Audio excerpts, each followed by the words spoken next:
ஓம் சைராம், ஜெய் சைராம்.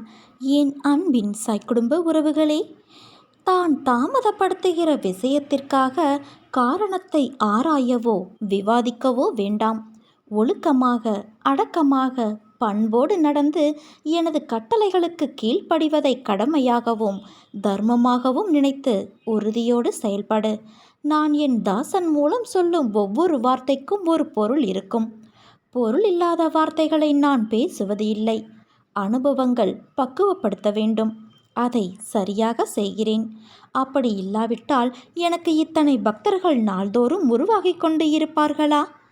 கடல் அலை போல 1000 துன்பங்கள் உனக்கு வந்தாலும் சாயப்பா, நான் உன்னை கரை சேர்ப்பேன் என்ற நம்பிக்கை உனக்கு முழுமையாக இருக்க வேண்டும். ஆரம்பத்தில் என் மீது அதிக பக்தியும் பாசமும் கொண்டு நீங்கள் கேட்டபோதெல்லாம் உடனே நான் பதில் கொடுத்தேன். இப்போதோ என்னை மீறிய சக்தி ஏதோ ஒன்று இருப்பது போல நீங்கள் கலக்கத்தில் இருக்கிறீர்கள். ஜீவனத்திற்காக நீ கவலைப்படுகிற எல்லா விஷயங்களும் அழிந்துவிடும்.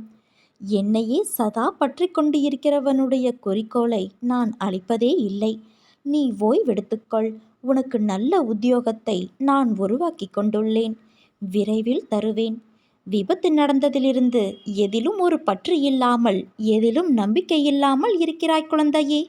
நீ என் உண்மை பக்தன்.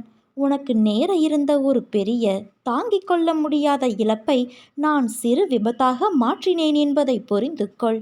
உன்னை பிறர் ஏமாற்றிவிட்டார்கள் என கண் கலங்கிய போதும், உன் கடன் அடையவில்லை என நீ புலம்பிய போதும், எனது ஆன்ம பலத்தால் நான் உருவாக்கிய உதியாலேயே அவற்றை வரவழைத்து தருவேன் என உறுதி கொடுத்தேன்.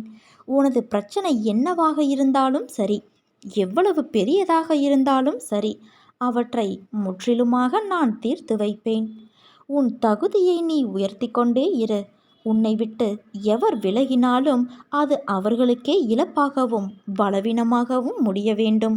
யாருடைய கண்களும் இதயமும் எல்லா தேவைகளுக்காகவும் பாபாவையே பார்த்து கொண்டு இருக்கிறதோ அவர்கள் விசுவாசமுள்ளவர்கள். எதிர்மறை எண்ணங்களால் பாதிக்கப்படாமல் பாபா எனக்காக எல்லாவற்றையும் செய்து முடிப்பார் என திடமாக நம்புகிறவர்கள்தான் விசுவாசமுள்ளவர். என்னால் முடியாது, நீங்கள் பார்த்து கொள்ளுங்கள் என்று சர்வ சாதாரணமாக சொல்லிவிட்டு தன் வழியே சஞ்சலமில்லாமல் இருக்கிறவர், திட நம்பிக்கை கொண்ட இத்தகையவர் நினைத்தது நடக்கும். வெள்ளக்கட்டியின் இனிமையை விரும்பும் எறும்பு மண்டையே உடைந்து போனாலும் அதை விடவே விடாது. அதே போல என்னுடைய பாதங்களில் உங்களுடைய சரணாகதியும் இருக்க வேண்டும். கிருபை செய்து நான் உங்களை நிச்சயம் பாதுகாப்பேன். நீ நம்பிக்கையோடு இருந்தால் நல்லதே நடக்கும். சாயிருக்க பயமேன்.